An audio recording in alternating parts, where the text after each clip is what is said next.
함께 은혜 나누는 하나님 말씀은 민수기 8장 1절에서 26절까지 말씀 15절만 우리가 함께 봉독하도록 하겠습니다. 시작. 내가 그들을 정결하게 하여 요제로 드린 후에 그들이 회막에 들어가서 봉사할 것이니라. 아멘. 레위인의 정결의식과 봉사, 레위인의 정결의식과 봉사라는 제목으로 하나님 말씀 증거하도록 하겠습니다. 지난 시간에 우리는 민수기 7장을 통해 하나님께서 우리에게 주신 은혜가 얼마나 크고 깊은지를 함께 살펴봤었습니다. 7장에서 강조하여 반복적으로 등장하고 있었던 12지파의 각 지휘관들이 드리는 제단의 봉헌 예물은 하나님이 우리에게 무엇인가 받기를 좋아하시는 분이기 때문에 드리라고 하신 것이 아니라 이미 주신 은혜의 약속, 그 약속을 잊지 말라고, 즉 제단의 봉헌 예물의 실체로 메시아 예수 그리스도를 보내주실 것이라는 그 언약, 그 약속을 잊지 않게 하기 위해서 드리라고 하신 하나님 아버지의 마음을 나타내고 있었죠. 그래서 우리는 매일마다 제단의 봉헌물을 드리라고 명하시는 말씀을 통해 내가 내 아들을 너희를 위하여 대속물로 주겠다. 그러니 너희는 그를 믿어라. 절대로 마음에서 잊어버리지 말라라고 하시는 하나님의 간절한 사랑의 외침, 하나님 아버지의 마음을 확인해 볼 수가 있었습니다.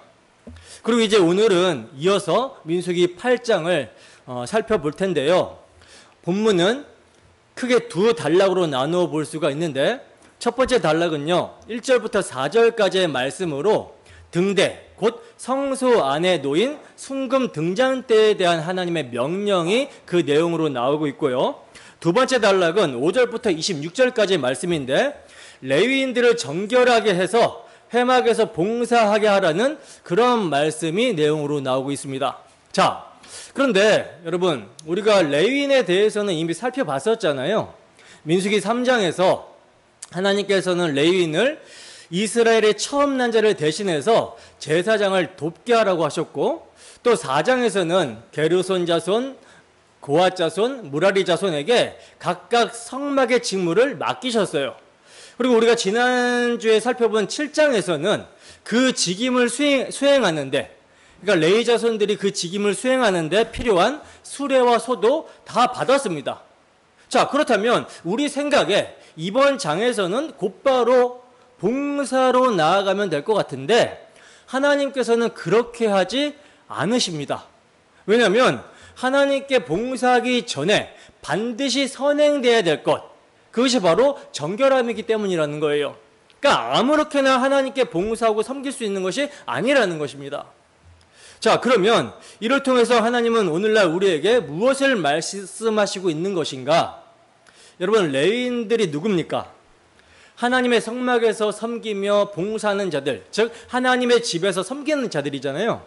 근데 이 구약의 레위인이 신약에 넘어오게 되면, 다시 말해서 이들이 예표하고 있는 자들이 누구냐면 신약의 교회, 성도들이에요. 왕같은 제사장, 하나님의 소유된 백성, 신약의 교회, 성도들입니다. 그렇다면 모든 신자들은 하나님을 섬기는 봉사의 자리로 나아가야 되는데, 그 전에 반드시 있어야 될 게 있다는 거예요. 그게 뭐냐? 바로 정결함이라는 것입니다. 정결함. 자, 그러면 누군가는 이렇게 질문할 수 있겠죠. 아니, 목사님, 내가 이미 예수 그리스도를 믿고 구원을 받았는데 또 무슨 정결함이 필요합니까? 또 다른 예식이 있어야 된다는 것입니까? 또 다른 정결함이나 다른 예식이 필요하다라는 것이 아니라 참 그리스도인, 기독교인이 되었다라는 것 자체가 이미 하나님 앞에서 정결 예식을 마친 레위인처럼 예수 그리스도의 피로 말미암아 거룩하게 구별된 자가 되었다라는 뜻이에요. 즉 모든 기독교인들, 참 그리스도인들은 레위인이 정결 예식을 마친 것처럼 그리스도 안에서 정결하게 된 자들로서 이제 하나님을 섬기게 되었다라는 것을 가르쳐 주고 있는 것입니다. 그러므로 오늘 우리는요, 본문을 통해 레위인의 정결 규례와 봉사의 명령이 왜 등잔대의 규례와 연결이 되어 있는지, 그리고 그 속에서 하나님께서 오늘날 레위인으로 적용되는 우리에게 무엇을 말씀하고 계시는지를 함께 살펴보고자 합니다. 지혜와 계시의 영이신 성령의 충만함으로 말씀이 깨달아지게 되고 우리에게 믿음으로 실제가 되기를 소원합니다. 본문 1절에서 2절 말씀입니다. 함께 읽습니다. 시작. 여호와께서 또 모세에게 말씀하여 이르시되 아론에게 말하여 이르라. 등불을 켤 때에는 7 등잔을 등잔대 앞으로 비추게 할지니라 하시매. 아멘. 자, 보시면 하나님께서 모세에게 말씀을 하시는데 뭐라고 말씀하시죠? 아론에게 말하여 등불을 켤 때는 7 등잔을 등잔대 앞으로 비추게 하라, 이렇게 말씀을 하시고 있어요. 여기서 우리는 등불을 켤 때 등잔대 앞으로 비추게 하라, 이 명령을 주목해서 봐야 되는데, 이게 여러분 단순한 명령처럼 보이지만요, 이 안에 담긴 뜻이 구속사적 계시로 너무나 중요하다라는 거예요. 자, 그럼 봅시다. 아론이 등불을 켜게 되었을 때 여러분 제일 먼저 어디가 밝혀질까요? 아론이 딱 등불을 켜게 되면, 성소에서 등불을 딱 켜게 되면 어디가 밝혀질까요? 성소 내부, 성소 안이 밝혀지겠죠. 등불이 성소 내부 전체를 밝혀버리는 거예요. 그리고 그 7 등잔대 바로 맞은편에는 뭐가 있냐면 진설병 상이 있습니다. 다시 말해 떡상이 놓여져 있어요. 그래서 이 등불은 단순히 공간을 밝히는 게 아니라 하나님의 말씀의 상징인 떡상, 곧 말씀의 실체이신 그리스도를 비추고 있는 거예요. 그리고 등불을 이렇게 또 켜는 이유는요, 제사장의 활동이 용이하게 하기 위해서입니다. 왜냐하면 이 성소는 빛이 들어오는 곳이 전혀 없어요. 그래서 이 등불을 켜지 않으면 아무것도 볼 수 없는 캄캄한 상태고, 제사장들도 뭘 할 수가 없는, 그 어떤 사역도 할 수가 없는 그런 상태라는 거죠. 다시 말해서 등불이 없이는 하나님의 집에서 아무런 일도 할 수 없다라는 뜻입니다. 자, 그러면 이 등불을 처음 점화하는 사람은 누군가? 당연히 지금 아론에게 등불을 켤 때 어떻게 해야 되는지 명령하고 있으니까 아론이 등불을 점화하겠죠. 그리고 아론이 등불을 점화해서 켜게 되면 그 아들들, 제사장들이 그 불이 꺼지지 않도록 지속적으로 관리를 해야 됐어요. 불똥이 일어나게 되면 등불이 꺼지게 되니까 그걸 계속 다듬고 정리해야 했다라는 거죠. 마치 군대에서 불침번을 서듯이 제사장들이 교대로 점화된 불을 꺼지지 않도록 하는 일을 감당했다라는 것입니다. 자, 그러면 이 불을 관리하라고 하는 명령 안에는 어떤 뜻이 함의되어 있는가? 여러분, 우리는요, 이 성막 자체가 등불을 켜지 않았을 때 어둠으로 가득한 공간이라는 사실을 먼저 기억해야 됩니다. 그리고 이 어둠의 상태는 뭘 떠올리게 하죠? 창세기 1장의 상태를 떠올리게 하죠. 창세기 1장 2절 말씀입니다. 함께 읽습니다. 시작. 땅이 혼돈하고 공허하며 흑암이 깊음 위에 있고 하나님의 영은 수면 위에 운행하시느니라. 아멘. 자, 보세요. 땅이 혼돈하고 공허하며 흑암이 깊음 위에 있는 이 상태, 이게 바로 하나님이 개입하시기 전에, 빛이 임하기 전에 세상의 상태였다라는 거예요. 그리고 이 상태는 뭘 상징합니까? 하나님의 빛을 잃어버린 죄인들의 심령의 상태를 상징합니다. 자, 그런데 이때 하나님이 빛이 있으라 말씀하시니 뭐가 생겨요? 빛이 생겼죠. 여러분, 이때의 빛은요, 태양빛이 아닙니다. 아직 해와 달과 별들이 창조가 되기 이전이에요. 따라서 이때의 빛은 아버지로부터 나오게 되는 신적인 빛, 곧 하나님의 임재의 빛, 그리스도의 빛입니다. 그래서 신약에서는 이것을 어떻게 해석하냐면 요한복음 1장에서는 이렇게 말씀하고 있어요. 요한복음 1장 9절에서 10절 상반절만 함께 했습니다. 시작. 참 빛 곧 세상에 와서 각 사람에게 비추는 빛이 있었나니 그가 세상에 계셨으며 세상은 그로 말미암아 지은 바 되었으되. 아멘.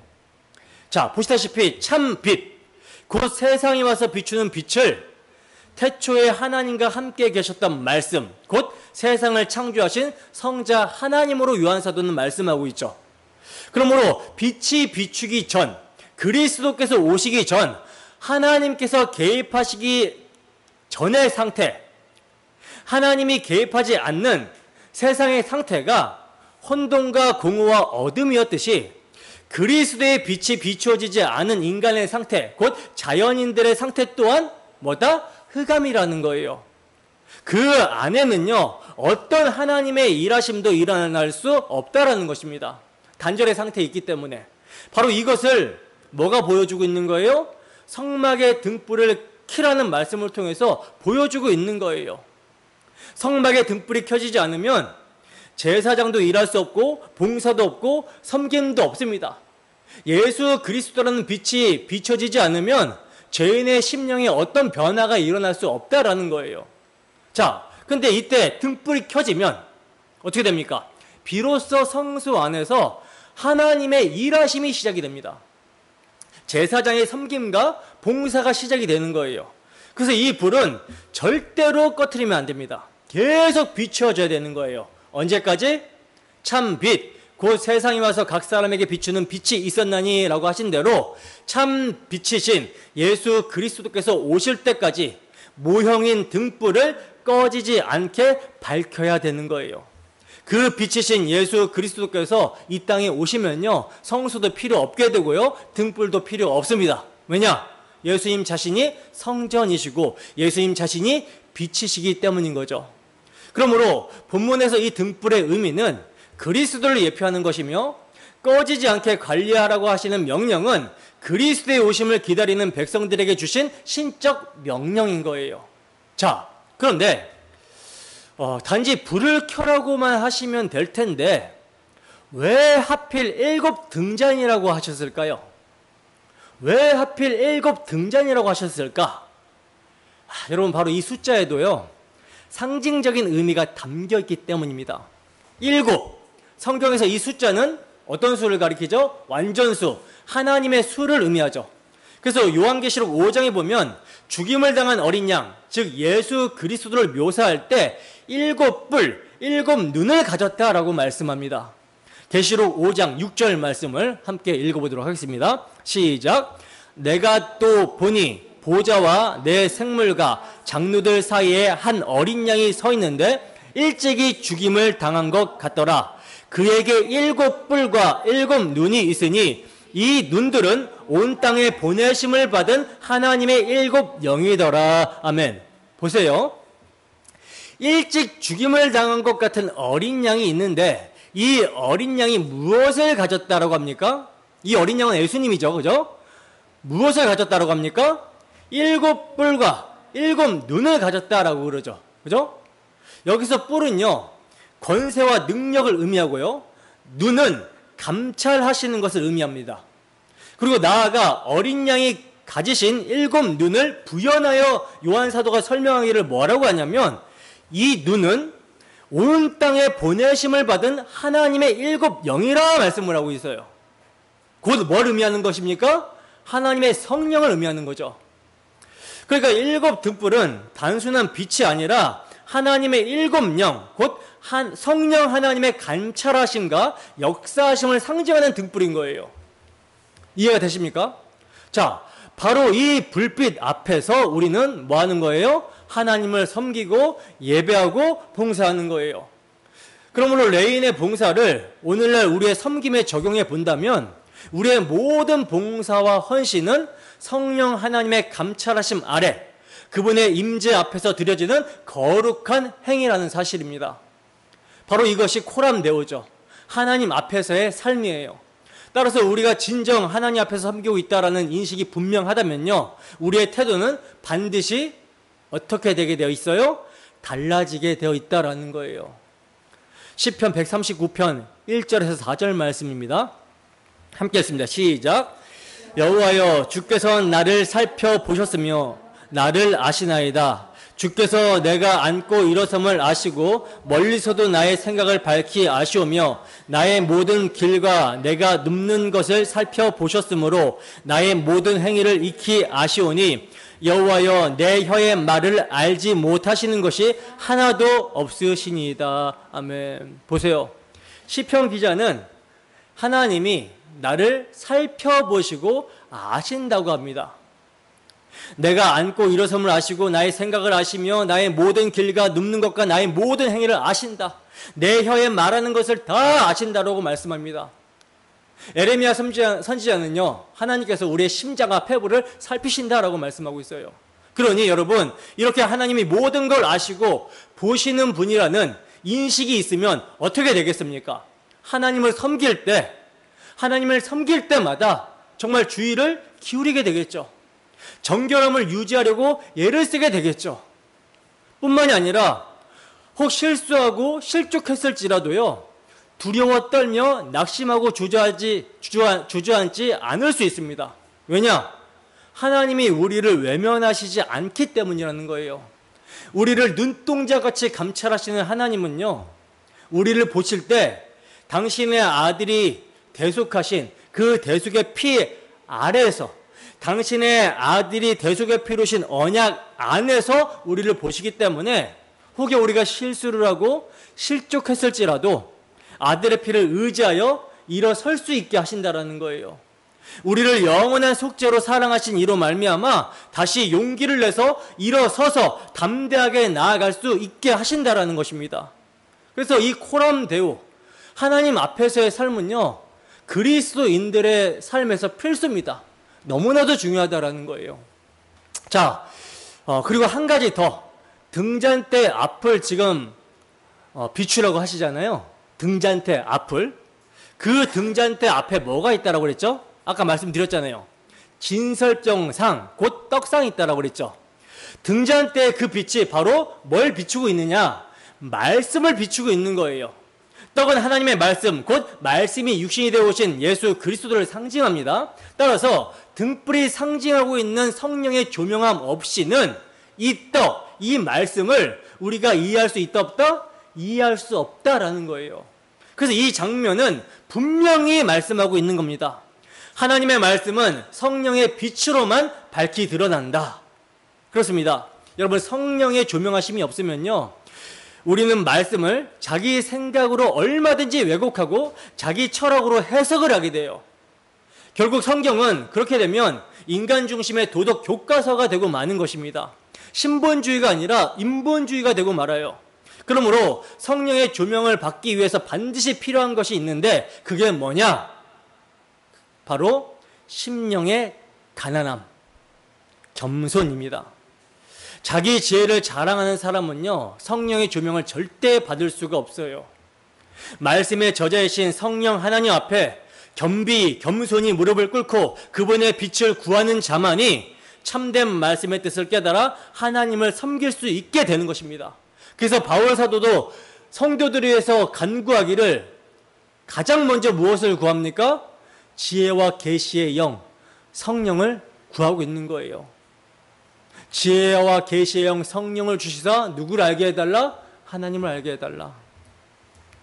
겸손치 못하고 자기 지혜를 자랑하는 사람들은요, 절대로 성경의 저자이신 성령의 뜻대로 해석을 할 수가 없겠죠. 그래서 성경을 통해서 그리스도를 보지 못하고 그분의 십자가를 보지 못하는 거예요. 여러분, 성령은 오직 그리스도와 그분의 영광, 십자가를 증거하시는 영이십니다. 그러므로 심령의 가난함으로 통회하며 자복하며 성령의 충만함을 구하는 자에게 성령께서는 아들의 십자가를 밝히 보이시고 그 십자가 앞에 자신을 세우게 하시며 은혜의 부유함을 누리게 하신다라는 사실을 우리는 잊으면 안 되는 거예요. 자, 여러분, 여기서 등잔대가 상징하는 것이 무엇인지 조금 더 깊이 묵상해 보겠습니다. 성령의 내주, 그리스도와 연합, 좀 감이 오십니까? 성령의 내주, 그리스도와의 연합, 바로 그리스도의 구속으로 말미암아 이제 교회가 그리스도의 빛을 발해야 될 등잔대, 촛대가 되었다라는 거예요. 원래 빛은 누구십니까? 원래 빛은요, 하나님이시고 성자 예수 그리스도시며 성령 하나님이시죠. 빛은 삼위일체 하나님만이, 그분만이 빛이신데, 근데 그 빛 되시는 예수 그리스도의 대속의 은혜로 이제 우리에게 성령이 선물로 주어졌어요. 그리고 그 성령으로 말미암아 성도들이 그리스도와 연합이 되어버렸기 때문에 이제는 성도들, 교회 또한 빛이라고 불릴 수 있게 되었다라는 것입니다. 바울 사도가 자주 강조하는 말씀, 그리고 제가 자주 강조하는 말씀, 유니온 크라이스트, 그리스도와의 연합, 그리스도 안에 있음, 이 표현이 그걸 말하는 거예요. 우리가 그리스도 안에 있다. 이것은 단순한 위치의 개념이 아니죠. 그리스도의 빛 대심 안에 우리가 담겨져 있기 때문에 이제는 그리스도께서 우리 안에 계시고 우리가 그리스도 안에 있으므로 우리 또한 세상의 빛이라고 불리게 된 것입니다. 그래서 예수님께서도 제자들에게 말씀하시기를 너희는 세상의 빛이다 라고 말씀하신 거예요. 빛이 되어보라가 아니라 너희는 이미 빛이 되었다. 누구로 말미암아? 나로 말미암아. 그리고 요한계시록에서 요한사도는 7 촛대는 7 교회니라 하고 이렇게 증거합니다. 이게 무엇을 의미합니까? 7 촛대가 1차적으로는 그리스도를 조명하시는 성령의 빛을 의미하지만, 그리스도라는 생명의 떡을 조명하시는 성령의 빛을 의미하지만, 궁극적으로는요 그리스도 안에 있게 된 모든 교회, 곧 우리 모두가 7 촛대가 되었다라는 것을 말하는 거예요. 왜냐? 모든 성도는 그리스도의 영, 성령을 받았고 성령이 내주하시기 때문입니다. 그래서 예수님께서는 이같이 너희 빛이 사람 앞에 비치게 하여 그들로 너희 착한 행실을 보고 하늘에 계신 너희 아버지께 영광을 돌리게 하라, 이렇게 말씀을 하신 거예요. 그렇습니다. 이제는 우리가 그리스도의 빛을 드러내야 될 세상의 빛, 하나님의 영광을 비추는 등잔대가 된 거예요. 이 얼마나 놀라운 은혜입니까? 원래 우리의 처지는 흑암 가운데 있고 영원히 흑암 가운데 있어야 돼요. 그런데 이런 우리를 긍휼히 여기시고 불쌍히 여기셔서 그리스도라는 빛을 우리에게 비춰주심으로 말미암아 우리로 하여금 하나님의 영광을 비추는 등잔대, 빛이 되게 하셨다라는 거예요. 이 얼마나 은혜입니까? 자, 이처럼 등잔대의 제도를 말씀하신 후에 이제 하나님은 곧바로 레위인의 정결 규례와 봉사에 대한 말씀으로 이어가십니다. 자, 그렇다면 왜 등잔대와 레위인의 규례가 연결이 되어 있을까요? 무슨 관계가 있기 때문에 이 둘이 나란히 등장을 하고 있는가? 바로 성막을 섬기는 레위인들은 살아있는 등불과 같은 존재들이기 때문이라는 것입니다. 그들은 하나님의 집에서 실제로 빛을 발하며 사역해야 될 존재라는 것을 말씀해 주시고 있는 거예요. 자, 이제 5절부터 그 내용을 좀 더 구체적으로 살펴보도록 하겠습니다. 본문 5절에서 6절 말씀입니다. 함께 읽습니다. 시작. 여호와께서 모세에게 말씀하여 이르시되 이스라엘 자손 중에서 레위인을 데려다가 정결하게 하라. 아멘. 자, 보시면 하나님께서는요 이스라엘 자손 중에 레위인을 데려다가 정결하게 하라고 모세에게 말씀하시고 있어요. 여러분, 기본적으로 정결케 되기 전의 상태는 어떤 상태예요? 더러운 상태죠. 곧 흑암의 상태. 다시 말해서 그리스도의 빛이 임하기 전에 죄된 상태입니다. 그런데 이제 그 빛이 비추게 됨으로 말미암아 정결하게 된다라는 거예요. 그러면 왜 레위인들은 정결케 되어야만 됩니까? 바로 하나님 앞에서 봉사하기 위해서라는 거죠. 다시 말해 회막에 들어가서 하나님을 섬기려면 정결이 선행되어야 된다라는 거예요. 그러면 이들이 어떻게 정결하게 될까요? 7절에 보시면 세 가지 방법을 말씀해 주고 있는데, 첫째, 속죄의 물을 그들에게 뿌려라. 둘째, 전신을 삭도로 밀게 하라. 셋째, 의복을 빨게 하라. 이렇게 세 가지를 통해서 정결하게 하라고 하십니다. 자, 여기서 첫 번째, 속죄의 물을 뿌리는 거, 무엇을 의미합니까? 헌신에 앞서 여호와 앞에서 봉사하기에 앞서 헌신에 앞서 반드시 속죄가 선행되어야 된다라는 것을 의미하죠. 죄가 있는 자는 하나님 앞에 결코 나아갈 수가 없어요. 그렇기 때문에 죄가 먼저 해결되어야 된다라는 것입니다. 그럼 어떻게 죄가 해결되는가? 단순히 물을 뿌린다라고 해서 죄가 없어집니까? 아니죠. 물 같은 것으로는요, 죄를 씻어낼 수가 없어요. 그래서 히브리서 기자는 이렇게 증언합니다. 히브리서 10장 19절에서 22절 말씀입니다. 함께 읽습니다. 시작. 그러므로 형제들아, 우리가 예수의 피를 힘입어 성수에 들어갈 담력을 얻었나니 그 길은 우리를 위하여 휘장 가운데로 열어놓으신 새로운 살 길이요, 휘장은 곧 그의 육체니라. 또 하나님의 집 다스리시는 큰 제사장이 계심에 우리가 마음의 뿌림을 받아 악한 양심으로부터 벗어나고 몸은 맑은 물로 씻음을 받았으니 참 마음과 온전한 믿음으로 하나님께 나아가자. 아멘. 보세요. 여기서 말하는 뿌림이 무엇입니까? 바로 그리스도의 피를 말하는 거죠. 그 피가 우리 마음에 뿌려져서 악한 양심에서 벗어나게 된다라는 거예요. 그리고 몸은 맑은 물로 씻음을 받았으니 라고 말씀하고 있는데, 이것은 세례를 의미하는 동시에 세례가 상징하는 그리스도의 피로 말미암는 정결함을 말하는 것입니다. 그래서 이렇게 고백하게 되는 거예요. 참 마음과 온전한 믿음으로 하나님께 나아가자. 나아가서 뭘 합니까? 하나님을 섬기게 되는 거죠. 여러분, 하나님은요, 우리가 무언가를 섬긴다고 해서 그것으로 인해서 더 온전해지시거나 부족하신 무엇이 채워지는 분이 아니십니다. 그분은 스스로 충만하시고 자족하세요. 따라서 하나님이 원하시는 섬김이란 하나님의 공로만을 찬양하고 그 은혜에 감사하며 정결함으로 나아가 그분을 높여드리는 거예요. 우리 하나님 참 좋다 찬양하고 그분을 높여드리는 거예요. 은혜의 영광을 찬송하는 겁니다. 그래서 먼저 그리스도의 피로 정결함을 받고 삶을 돌아보며 정결함을 유지하며 신앙 고백과 찬양으로 하나님 앞에 나아가는 것, 이것이 바로 참된 섬김, 참된 봉사라는 거죠. 자, 그리고 두 번째, 전신의 삭도를 밀라고 하시는데 이것도 분명히 뭐와 관련이 되어 있는 거예요? 정결과 관련된 의식인 것이죠. 정결함과. 그러면 왜 온몸의 털을 밀라고 하셨는가? 정결과 관련하여 해석을 해보자면요, 인간의 죄된 본성에서 나오는 것들, 곧 죄악의 흔적들을 다 밀어내고 처음부터 새롭게 시작하라는 의미로 해석해 볼 수가 있습니다. 그리고 세 번째는 의복을 빨라고 하시는 명령인데요, 여러분, 성경에서 옷을 빠는 행위는 종종 그리스도의 피로 씻음을 받는 것을 상징하죠. 그래서 본문 21절에도 보면요, 레위인이 이에 죄에서 스스로 깨끗하게 하고 그들의 옷을 빨매라고 말씀합니다. 여기서 중요한 단어가 바로 스스로 깨끗하게 라는 표현인데, 이 표현이 요한계시록에서도 동일하게 등장하고 있는 표현이에요. 계시록 7장 14절에서 15절 말씀입니다. 함께 했습니다. 시작.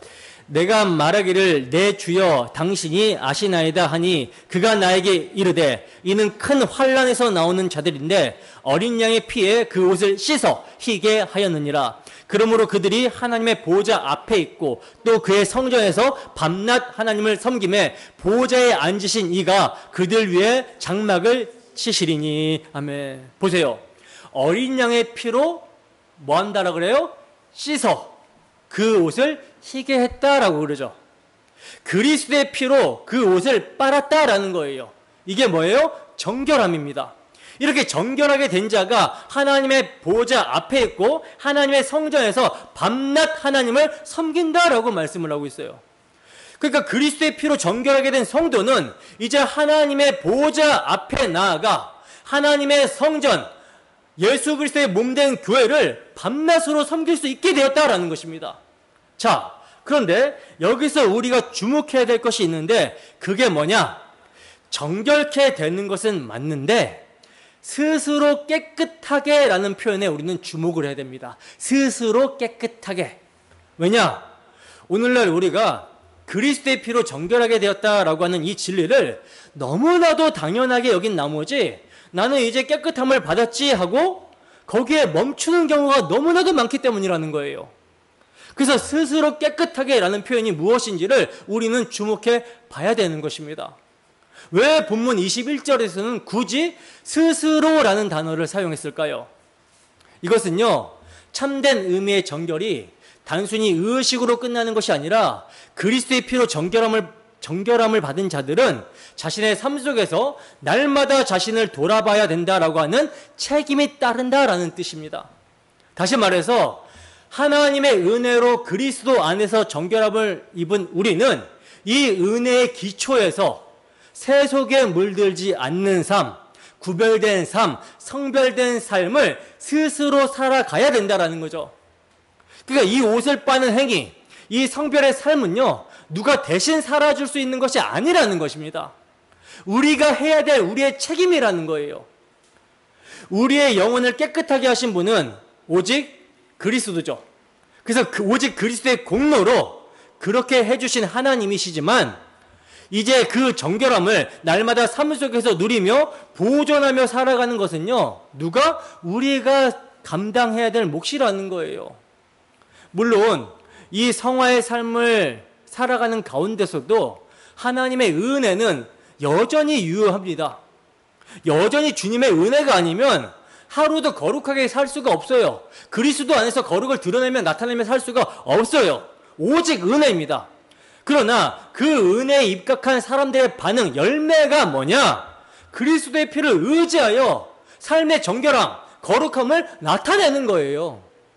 그래서 성령께서 우리 안에 우리를 깨우치실 때, 우리 안에 역사하실 때 우리는 그 은혜에 민감해야 되는 것입니다. 민감하게 반응해야 되는 거예요. 내가 지금 하나님 앞에서 더럽혀지고 있는 것은 아닌가? 내가 지금 나도 모르게 세속에 물들어가고 있는 것은 아닌가? 정말 내 마음이 온전히 주님을 예배하는 마음이 되었는가? 이런 것들을 돌아보게 하시는 성령의 감동 앞에서 우리가 스스로를 돌아보며 정결함을 지키는 것, 이것이 바로 오늘 본문이 강조하고 있는 메시지라는 것이죠. 하나님을 섬기는 정말 그 영광스러운 직임을 감당해야 될 레위인들이 어찌하여 죄에서 떠나지 않을 수가 있겠습니까? 물 한 번 뿌렸다고 해서, 예식 한 번 했다고 해서 이제 나는 정결하니 성막에서 마음대로 섬기면 된다? 아니라는 거예요. 오히려 정결함을 받았다면 이제는 그것을 더럽히지 않도록 주의 깊게 살아가야 된다는 거죠. 그것이 바로 레위인의 몫입니다. 자, 이제 8절 말씀 보겠습니다. 본문 8절 함께 읽습니다. 시작. 또 그들에게 수송아지 한 마리를 번제물로 기름이 섞은 고운 가루를 그 소제물로 가져오게 하고 그 외에 너는 또 수송아지 한 마리를 속죄제물로 가져오고. 아멘. 자, 보시면 지금 번제물과 속죄제물 그리고 소제물이 나오죠. 번제물과 속죄제물은 둘 다 수송아지고요. 그리고 소제물은 고운 가루예요. 고운 가루. 이건 곡식이죠. 피 없는 제사. 자, 그러면 번제는 여러분 뭘 의미합니까? 헌신을 의미합니다. 철저한 헌신. 자기 자신을 하나님께 전적으로 드리는 헌신의 고백이에요. 이것은 곧 자신의 전 인생을 자기 백성을 구원하라고 하는 아버지의 뜻 앞에 십자가에 죽기까지 헌신하신 예수 그리스도의 전적인 헌신의 삶을 가리키는 것이며, 이제는 그 헌신을 본받아 하나님 앞에 자신을 온전히 드리겠다라고 하는 성도의 다짐입니다. 그럼 소제는 무엇을 상징합니까? 예수님의 순결한 사랑의 삶을 상징하죠. 자기 백성의 죄짐을 짊어지시고 십자가로 나아가시는 예수 그리스도의 대속의 순결한 삶, 그 순결함에 대한 성도의 다짐이에요. 따라서 나는 이제 예수 그리스도 안에서 순결한 삶을 살겠습니다. 내 삶이 거룩한 산 제물이 되겠습니다. 라고 하는 고백이 담겨 있다는 거죠. 그리고 속죄제는 말 그대로 죄사함을 위한 제사죠. 하나님 앞에 우리가 섬기기 전에, 봉사하기 전에 반드시 이 속죄함이 있어야 됩니다. 죄인이기 때문에. 이처럼 하나님 앞에 나아가 섬기기 위해서는요, 준비해야 될 것들이 많아요. 아무나 또 아무렇게나 섬길 수 없다라는 거죠. 그러므로 내가 하나님을 섬긴다라는 말은요, 이미 그 안에 하나님의 어마어마한 은혜가 전제가 되어 있다라는 뜻입니다. 그 은혜가 없이는 감히 하나님을 섬긴다라고 말할 수가 없어요. 그래서 우리는 교회에서 봉사할 수 있다라는 거, 하나님을 섬길 수 있다라는 거, 하나님을 예배할 수 있는 자리에 있다라는 거, 이 자체가 놀라운 은혜라는 사실을 결코 절대 잊어서는 안 되는 것입니다. 우리 교회는 사실 봉사에 대한 압박이 없죠. 그죠? 은혜 받았으면 자원해서 기쁨으로 섬기라는 거예요. 그 마음이 없으면 하던 섬김도 내려놔라. 할 사람이 없으니까 하겠다? 아니야, 내려놔라. 안 시킵니다. 교회 안에서 섬기고 봉사하는 것은요, 자신이 참으로 죄인되었던 자임을 분명하게 아는 자라면 이거는 진짜 말로 표현할 수 없는 놀라운 은혜이며 이 섬김과 봉사 자체가 영광인 거예요. 피조물 주제에 어떻게 하나님을 섬깁니까? 그래서 봉사를 시작할 때 우리가 마음에 꼭 새겨야 될 것이 있는데 그게 뭐냐? 하나님을 섬기는 자는 레위인처럼 먼저 정결함을 입어야 되고 번제와 소제와 속죄제의 고백이 있어야 된다라는 겁니다. 이 고백이 빠진 봉사는 결국 사람을 위한 일이 되고 종교적인 행위로 전락하게 된다라는 것을 우리는 결코 잊어서는 안 되는 거예요.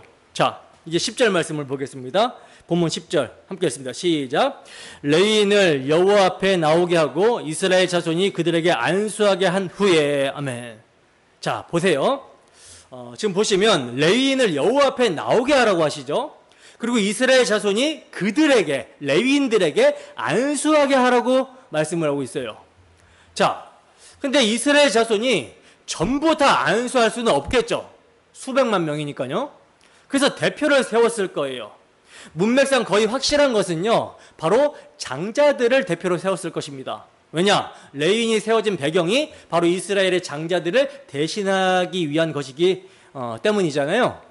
그러므로 장자들이 대표로 나와 레위인들에게 안수를 했을 거예요. 자, 근데 여기서 안수는 단지 손을 얹는 행위가 아닙니다.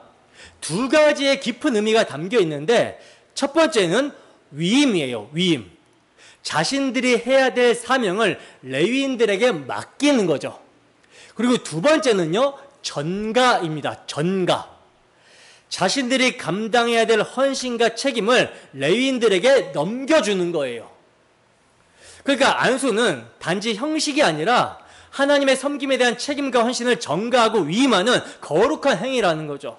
자, 계속해서 11절을 보시면 본문 11절 함께 했습니다. 시작. 아론이 이스라엘 자손을 위하여 레인을 흔들어 바치는 제물로 여호와 앞에 드릴지니 이는 그들에게 여호와께 봉사하게 하기 위함이라. 아멘. 여러분, 이 말씀에서 중요한 것이 있는데 그것은 뭐냐? 바로 레위인들을 흔들어 바친다라는 표현입니다. 레위인을 흔들어 바친다. 이게 무슨 뜻입니까? 우리가 흔히 말하는 요제죠. 흔들어 드리는 제사를 말하는 거예요. 제사에는 여러 가지 방식이 있죠. 불살라 드리는 화제, 높이 들어 올려 드리는 거제, 부어 드리는 전제, 그리고 앞뒤로 흔들어 드리는 요제. 사도 바울은요, 자신의 삶을 전제와 같이 부어 드린다라고 표현을 했어요. 피 흘려 죽기까지 자신의 삶 전체를 부어 하나님께 드리는 삶, 이걸 표현했었죠. 근데 여기서 레위인을요, 요제로 드리라고 하십니다. 그러면 이 레위인들을 진짜 흔들었습니까? 붙잡고 막 흔들었을까요? 어떻게 사람을 양손에 들고 흔듭니까? 여기서 말하는 흔들어 바쳤다라는 것은요, 안수와 연결이 되는 상징적인 표현이에요. 아까 말씀드린 번제물, 속죄제물, 소제물, 그 희생제물을 흔들어서 요제로 드렸기 때문에 레위인을 드렸다라고 표현을 하는 것입니다. 그 다음 절에서 이 의미가 분명하게 연결이 되어 설명되고 있는데 12절을 보시면 레위인으로 수송아지의 머리에 안수하게 하고 라고 말씀합니다.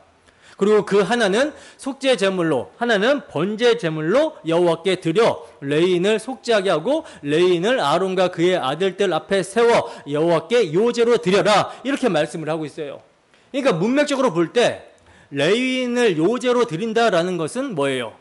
대속제물을 요제로 드렸다라고 보는 게 더 타당하겠죠. 그죠? 자, 그러면 흔들어 드리는 제사인 이 요제라는 것이 구속사적으로 어떤 영적인 의미가 있을까요? 요제, 막 흔들어요. 우리가 주로 사람을 흔들 때는 언제 흔들죠? 뭐 할 때 흔들죠? 깨울 때 흔들죠. 깨울 때. 하나님이 주님을 흔들어 깨우셨어요. 그걸 가리켜서 부활이라고 합니다. 주님이 또 우리를 흔들어 깨우시죠. 그걸 지금 우리에게 일어난 부활로 말하면 거듭남, 중생이고요. 첫째 부활. 그리고 마지막 날 흔들어 깨우시는 것은 이제 영화로운 몸으로서의 부활이라고 합니다. 이러한 영적인 의미가 레위기 23장에 나오는 초실절의 규례에서 조금 더 분명하게 게시가 되고 있는데요. 제사장이 첫 이삭 한 단을 여호와 앞에 기쁨이 되도록 흔들어서 초실절 날, 안식일 이튿날에 흔들어서 드립니다. 요제로 드리는 거예요. 첫 이삭 한 단을 흔들어서 하나님께 드려요. 이게 바로 뭡니까? 주님의 부활에 대한 예표인 것이죠. 그 일은 정확하게 안식일 이튿날, 그날 새벽에 우리 주님께서 죽으시고 부활하심으로 말미암아 성취가 됩니다. 그래서 바울 사도는 이제 그리스도께서 죽은 자 가운데서 다시 살아나셔서 잠자는 자들의 첫 열매가 되셨도다라고 이렇게 말씀을 했었던 거예요. 그러니까 레위기 23장에서 뭐가? 주님의 부활이 예표가 되고 있었다라는 거죠. 그러므로 요제라는 것은요, 부활을 이야기한 거고, 이 부활이라는 것은 당연히 어떤 날이에요? 기쁨의 날이겠죠. 그래서 기쁨이 되도록 흔들어라 하는 겁니다. 그리고 이러한 주님의 부활이 우리의 영혼에서 이미 일어났는데 이것을 가리켜서 거듭남이라고 하는 거죠. 그러므로 레인을 요제로 하나님께 드린 날은 여러분 어떤 날입니까? 기쁜 날인 거예요. 기쁜 날. 다시 태어난 날, 이제 태어나서 새 사람 돼서 하나님을 섬기게 된 날, 이런 의미가 있다라는 거죠. 무엇을 계시하고 있는 겁니까? 우리의 새로워짐. 이 거듭남이라는 구원이 이처럼 기쁜 날이다라는 것을 계시하고 있는 거예요.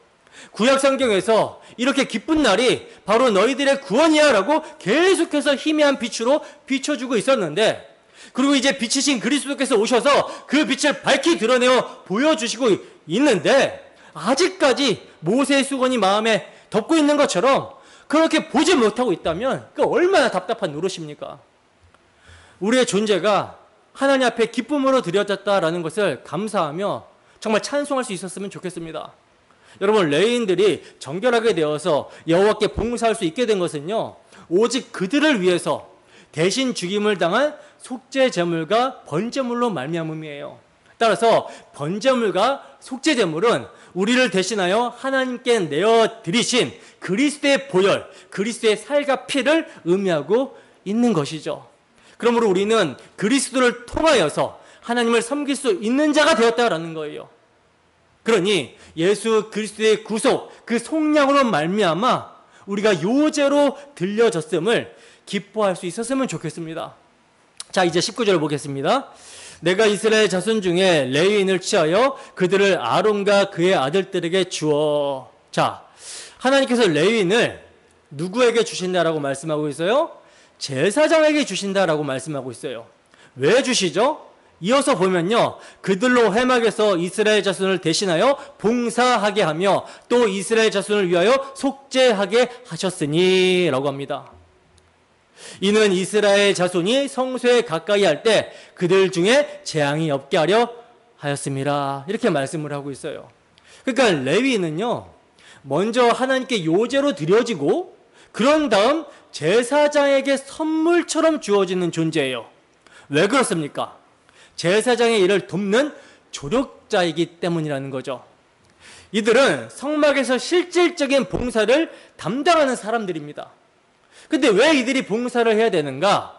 그 이유가 중요하겠죠. 그 이유는 이들이 이스라엘 장자들을 대신하여 하나님께 택함을 받았기 때문이라는 거예요. 이해를 돕기 위해 다시 한번 말씀을 드리자면, 하나님께서 유월절 어린 양의 피로 이스라엘 백성들의 장자들을 구속하셨습니다. 그 장자들은 본래 누구의 것이었죠? 누구의 것이었어요? 애굽왕 바로의 것이었어요. 그래서 이들은 심판받고 죽어야 됩니다. 그러나 하나님께서 유월절 날 어린 양을 그들 대신 죽게 하심으로써 이스라엘의 장자들을 대신하게 하셨고, 그렇게 이스라엘의 장자들이 바로의 손에서 이제 하나님의 소유가 되게 하신 거예요. 그러니 이 장자들은 누구의 것이 된 거예요? 하나님의 것이 된 것이죠. 하나님의 것으로 드려지게 된 거예요. 그러므로 이 장자들은 마땅히 하나님을 섬겨야 됩니다. 근데 그 장자들 한 사람 한 사람을 섬기게 한 것이 아니라 하나님께서 한 지파, 곧 레위 지파를 구별하여 택하시고 이스라엘 장자 전체의 대표로 삼으셨다라는 거죠. 그래서 레위인들은 하나님을 섬기는 직무를 맡게 된 거예요. 여러분, 이게 굉장히 중요한 언약의 원리입니다. 대표성의 원리죠. 장자가 대표로 하나님을 섬기듯 이제 레위 지파가 대표로 하나님을 섬기는 직무를 감당하는 거예요. 그래서 성막 봉사를 담당하게 된 것이고 제사장을 도우며 백성들의 죄를 속하기 위한 이러한 일을 감당하게 된 거라는 거죠. 이제 이러한 내용이 14절 이하에서 더 구체적으로 설명이 되고 있는데 16절부터 계속해서 살펴봅시다. 그들은 이스라엘 자손 중에서 내게 온전히 드림받은 자라. 이스라엘 자손 중 모든 초태생 곧 처음 태어난 자 대신 내가 그들을 취하였나니 이스라엘 자손 중에 처음 난 것은 사람이든 짐승이든지 다 내게 속하였음은 내가 애굽 땅에서 모든 처음 태어난 자를 치던 날에 그들을 내게 구별하였음이라. 아멘. 자, 무슨 말입니까? 하나님께서 이스라엘 장자들을 당신의 것으로 삼으셨다라는 거죠. 바로의 종이었던 자들을 어린 양의 피로 속량하셔서 하나님의 백성, 하나님의 소유가 되게 하셨다라는 겁니다. 그리고는 이렇게 말씀하십니다. 이러므로 내가 이스라엘 자손 중 모든 처음 태어난 자 대신 레위인을 취하노라. 이 말씀은 곧 레위인의 봉사는 당연하다라는 논리죠. 레위인은 당연히 봉사해야 된다라는 논리예요. 하나님을 섬기기 위해 구별된 자라는 것입니다. 그런데 여러분, 여기서 생각해 보셔야 될 게 있어요. 만일 이스라엘 각 지파의 장자들을요 그대로 하나님께 드렸다면 어떤 문제가 생기게 되었을까요? 이스라엘 장자들을 그대로 그냥 하나님께 드렸다면, 레위 지파가 대신하지 않고 그대로 하나님께 드렸다면 어떤 문제가 생겼을까요? 각 가정에 장자들이 빠져나가게 되니 가정과 가문을 유지하기가 어려워지겠죠. 말씀 교육이 제대로 되겠습니까? 안 됩니다. 이스라엘에서 아버지가 가정을 책임지고 자녀를 말씀으로 양육해야 되는데 장자가 집에 없으면 그게 무너져 내리게 돼요. 그리고 성막 봉사를 한번 생각해 보세요. 12지파의 장자들이 섞여서 일을 하게 되면요 조직력이 얼마나 떨어지겠습니까? 그래서 하나님께서는 한 지파, 레위 지파를 따로 구별하신 거예요. 아예 그 지파 전체가 하나님을 섬기는 가문으로 살아가게 하신 겁니다.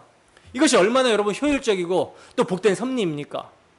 하나님을 섬기는 사명을 맡기시기 위해서 한 지파 전체를 택하신 거예요. 그렇다면 레위인들은 어떤 일을 했을까요? 성막을 봉사하라고 하시는데요, 제사를 직접 집전하는 일은 제사장이 했지만, 아론과 그 아들들이 했지만 그 외의 모든 일들은 레위인들이 감당했어요. 할 일이 무지무지 많습니다. 제사를 드리는 사람이 제물을 가지고 와서 안수를 하고 도사를 하게 되면 레위인들은요 그 피를 받아서 단에 뿌리거나 바르는 일을 했고요, 또 잡은 제물에 각을 뜨고 기름이나 내장들을 제단에 올릴 수 있도록 준비하고 운반하는 일을 합니다. 그리고 번제단의 죄를 치우는 일 등 얼마나 수고로운 일을 많이 합니까? 고깃집에서 불판 닦는 것도 힘든데 번제단의 죄를 계속 치우는 일을 했던 거예요. 얼마나 고된 일이겠냐는 거죠. 또 성막을 걷고 세우고 옮기고 이 모든 일이 다 레위인들의 몫이었어요. 여러분, 이 일들이 단순한 노동 같아 보여도요 이게 하나라도 빠지잖아요, 성막의 기능을 제대로 못합니다. 그럼 어떤 일이 일어납니까? 하나님께서는 성막에서 자기 백성을 만나 주시겠다라고 약속하셨는데 그 만남 자체가 무너지게 되는 거예요. 다시 말하면 구원의 역사가 무너지게 되는 겁니다. 그러므로 여러분, 아무리 작고 하찮아 보이는 일이라도 성막 안에서는요 절대 하찮은 일이 없는 거예요. 게르손, 무라리, 고앗 이 세 가족이 각자의 역할을 맡았지만 그 어느 것도 가볍게 볼 수가 없었습니다. 따라서 성막의 일은 하나님 앞에 너무나도 영광스럽고 복된 일인 거예요. 그리고 이러한 일들을 감당하도록 부름을 받은 레위인들은 자부심을 가져야 되죠. 나는 하나님의 구별된 자다라고 하는 이 자긍심을 가지고 게을르지 않게 성실함과 전심으로 자기 직무를 감당해야 했던 거예요. 이건요, 우리에게 주시는 말씀이기도 합니다. 여러분, 우리 모두가 그리스도의 몸된 교회 안에서 각자의 직분을 맡아서 섬기고 있습니다. 목사, 장로, 집사, 권사, 또 직분이 없는 분들도 성도로서 다 각자 은사를 받아서 섬기고 있죠. 근데 가끔 이런 마음이 들 때가 있어요. 나는 왜 이런 섬김이지? 저 사람처럼 저런 은사를 가졌으면 좋겠다. 그런 마음이 들 수 있어요. 하지만 여러분, 하나님께서 우리를 각기 다른 지체로 부르신 이유는 교회를 세우기 위함입니다. 그리스도의 몸을 세우기 위함이에요. 그래서 한 지체가 빠져버리면 전체가 흔들립니다. 예를 들면요, 여러분, 새끼손가락이 아무런 쓸모 없다라고 생각을 할 수가 있겠죠. 근데 한번 주먹을 쥐어보세요. 이 5번째 손가락이 없으면 주먹에 힘이 안 들어갑니다. 주먹에 힘이 안 들어가. 이거 하나 없으면 전체가 약해진다라는 거죠. 그만큼 작은 역할도 절대 하찮지 않다라는 거예요. 그러므로 여러분, 내가 맡은 자리에서 최선을 다하며 감사함으로 섬기는 것이 마땅합니다. 예배의 자리에 이렇게 나와서 앉아 있는 것 자체도요, 섬김이에요. 봉사예요. 이렇게 최선을 다하면서 감사함으로 하나님을 예배하며 섬길 때, 그럴 때 교회가 건강하게 세워지고 하나님의 영광이 드러나게 되는 것입니다. 자, 이제 20절 말씀을 봅니다. 모세와 아론과 이스라엘 자손의 온 회중이 여호와께서 레위인이 대하여 모세에게 명하신 것을 따라 레위인에게 행하였으되 곧 이스라엘 자손이 그와 같이 그들에게 행하였더라. 아멘. 여러분, 이 말씀 속에서 반복되는 표현이 있죠. 무엇입니까? 여호와께서 명하신 대로 그와 같이 행하였더라. 사실 이 구절은요, 민수기에서만 나오는 표현이 아니죠. 출애굽기 40장 성막을 마무리할 때도 여호와께서 모세에게 명하신 대로 되니라, 이런 동일한 문장이 반복이 되고 있어요. 그러면 왜 이러한 반복을 하실까요? 하나님의 말씀은 듣는 데서 끝나는 것이 아니라 반드시 행함으로 이어져야 되기 때문이라는 것입니다. 여러분, 레위인들이 정결하게 된다라고 했을 때 그 정결이 그냥 선언만으로 되는 것이 아니었어요. 정결 예식 전체가 하나님의 말씀대로 이루어져서 진행이 될 때, 그때 비로소 성막의 봉사를 감당할 수가 있는 겁니다. 하나님의 방식이 아니라 자기 방식대로 했다면 성막의 기능은 그 자리에서 중단되었을 거예요. 그러니까 말씀에 대한 순종이 여러분 생명입니다. 생명. 22절도 이렇게 말합니다. 여호와께서 레위인의 일에 대하여 모세에게 명령하신 것을 따라 그와 같이 그들에게 행하였더라. 여러분, 순종이 없으면 아무것도 안 됩니다. 입으로만 아멘 하다라고 해서 되는 것이 아니라는 거예요. 말씀을 들었으면 그 말씀이 삶으로 흘러가야 됩니다. 그렇지 않으면 신앙이 무너지게 되는 거예요. 히브리서 2장 1절 말씀은 이렇게 말씀합니다. 그러므로 모든 들은 것을 더욱 간절히 삼가야 하리니 우리가 흘러 떠내려가지 않도록 함이라. 삼가라는 것은 뭐예요? 조심하라는 거죠. 왜 조심해야 됩니까? 왜 조심해야 돼요? 말씀을 들었지만 그 말씀에 유념하여 순종하지 않으면, 그 말씀을 잊어버리면 결국 흘러 떠내려가게 되기 때문이라는 거예요. 여러분, 불순종은요, 단순한 미숙함이 아니라 완악함입니다. 완악함. 그래서 계속 불순종하면요, 하나님께서 미혹의 영을 두시사 내버려 두시는 날이 와버립니다. 이게 가장 무서운 심판이에요. 그래서 하나님께서 말씀대로 행하라, 이렇게 반복해서 강조하고 있는 것입니다. 율법주의가 아니라 은혜 받은 자의 마땅한 반응으로서 말씀대로 살아가라는 것이죠. 너희의 구원을 두렵고 떨림으로 이루라 하신 말씀처럼 그 전에 뭐가 있어요? 하나님께서는 우리의 마음에 소원을 두고 행하게 하신다. 그러니 너희의 구원을 두렵고 떨림으로 이루라. 이 말씀처럼 받은 구원을 소중하게 여기라는 겁니다. 말씀을 생명처럼 여기고 그 생명으로 살아가라는 거예요. 계속해서 23절 이하에서는요, 레위인의 봉사 연령에 대해서 말씀하십니다. 25세 이상은 회막에 들어가서 봉사하고 50세가 되면 그 일을 쉬게 하라. 자, 민수기 4장 2절에서는 30세부터 성막 봉사를 할 수 있다고 하셨는데, 여기서 25세부터 회막에 들어가 봉사하라고 하는 말은 뭐예요? 30세까지 5년간은 수습기간, 훈련기간이라는 뜻이죠.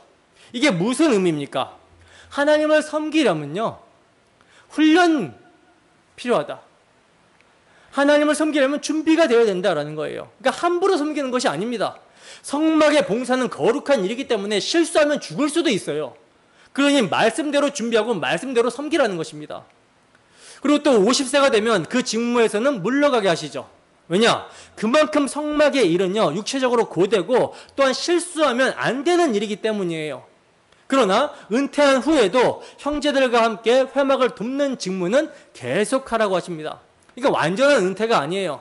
중심 직무에서는 내려오게 되지만 여전히 하나님을 섬기며 후배들을 양성하고 도울 수 있도록 하신 거예요. 여러분, 이 원리는 오늘날 교회 안에서도, 우리 교회 안에서도 동일하게 적용이 됩니다. 특히 목회자와 직분자들은 봉사를 할 때 더욱 주의를 기울여야 함을 의미하는 거죠.